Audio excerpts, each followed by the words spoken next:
News balance के YouTube channel में बहुत बहुत स्वागत है दोस्तों। आज लाए हैं फिर आपके लिए नन हिंदी के कुछ चुनिंदा प्रश्न जो परीक्षा के दृष्टिकोण से काफ़ी इंपॉर्टेंट होने वाला है। दोस्तों, यदि आप हमारे चैनल पर नए आए हैं तो लाल रंग के सब्सक्राइब बटन को दबा करके और बगल में बेल का आइकन है उसे ज़रूर प्रेस करें ताकि आपको हमारे वीडियो का लेटेस्ट नोटिफिकेशन मिले समय समय पर।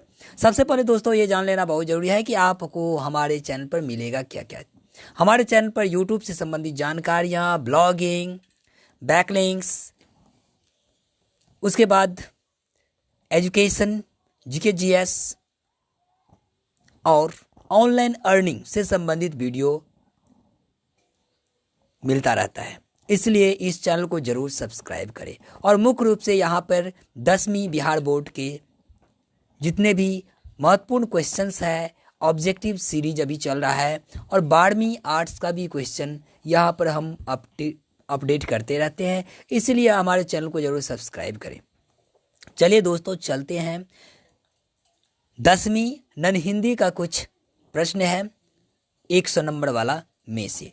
तो पहला प्रश्न है, विनाश के बाद क्या होता है? विनाश के बाद क्या होता है? इसका जवाब होगा नव निर्माण होता है। विनाश के बाद क्या होता है? नव निर्माण होता है। कैसा व्यक्ति जिंदा माना जाता है? कैसा व्यक्ति जिंदा माना जाता है? तो स्वाभिमानी व्यक्ति जिंदा माना जाता है, इसका सही जवाब होगा। अगला प्रश्न है, ईदगाह शीर्षक कहानी किसकी रचना है? ईदगाह शीर्षक कहानी जो है ये किसकी रचना है? तो मुंशी प्रेमचंद्र की रचना है ईदगाह कहानी। अगला प्रश्न है, अयोध्या सिंह उपाध्याय लिखित शीर्षक पाठ है। यहाँ पर 4 ऑप्शन है, कर्मवीर, ईदगाह, तू जिंदा है तो और सभी। ठीक है, तो कर्मवीर चैप्टर जो पाठ है जिसका रचयिता है अयोध्या सिंह उपाध्याय। ठीक है, अगला प्रश्न है, सभ्यता एवं संस्कृति के रक्षक और निर्माणकर्ता कौन होता है? तो सभ्यता और संस्कृति के रक्षक और निर्माणकर्ता कर्मवीर होता है। बाल गोविंद भगत किसकी रचना है? तो बाल गोविंद भगत है राम वृक्ष बेनीपुरी की रचना। ठीक है, बाल गोविंद भगत की उम्र कितनी थी? तो बाल गोविंद भगत की उम्र 60 से ऊपर थी। बाल गोविंद भगत की उम्र 60 से ऊपर थी। दोस्तों अगला प्रश्न है, बाल गोविंद भगत पेशे से क्या है? बाल गोविंद भगत पेशे से गृहस्थ है। बाल गोविंद भगत पेशे से गृहस्थ है। छोटा नागपुर लेखक की दृष्टि में क्या है? छोटा नागपुर लेखक की दृष्टि में स्वर्ग का एक टुकड़ा है। नाम से बड़ा क्या होता है? तो नाम से बड़ा गुण होता है। बिहारी किस काल के कवि हैं? तो बिहारी रीतिकाल के कवि हैं। बिहारी किस रस के कवि हैं? तो बिहारी श्रृंगार रस के कवि हैं। अगला प्रश्न है, ठेस कैसी कहानी है? तो ठेस जो है वो है आंचलिक कहानी। ठेस आंचलिक कहानी है। फणीश्वर नाथ रेणु कैसे कलाकार थे? फणीश्वर नाथ रेणु लोक मन के मर्मज्ञ थे। ठीक है, फणीश्वर नाथ रेणु लोक मन के मर्मज्ञ थे। ठीक है,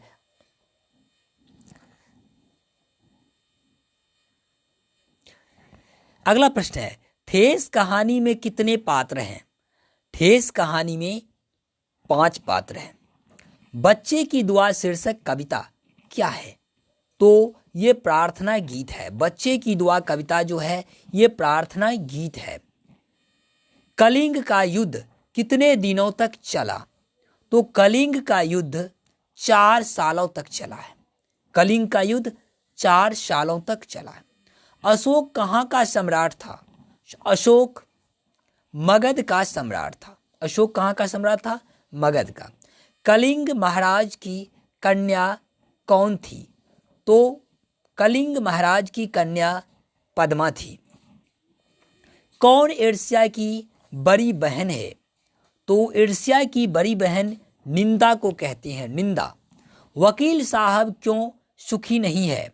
क्योंकि ईर्ष्यावश वकील साहब सुखी नहीं है। अगला प्रश्न है, कबीर किस काल के कवि हैं? तो कबीर भक्ति काल के कवि हैं, भक्ति काल के। कबीर की भाषा कैसी है? कबीर की भाषा है साधु कक्कड़ी। ठीक है। अगला, विक्रमशिला की स्थापना कब हुई? तो 8वीं सदी में विक्रमशिला की स्थापना हुई। विक्रमशिला कहाँ स्थित है? अंतिचक में। ठीक है, अंतिचक में। सत्य के प्रयोग पुस्तक के रचयिता कौन है? तो गांधी जी। गांधी जी। संजू के डायरी लिखने की प्रेरणा कैसे मिली? गांधी साहित्य से। पीपल का पेड़ मानव सभ्यता के लिए क्या है? अति उपयोगी है। क्या है? अति उपयोगी है।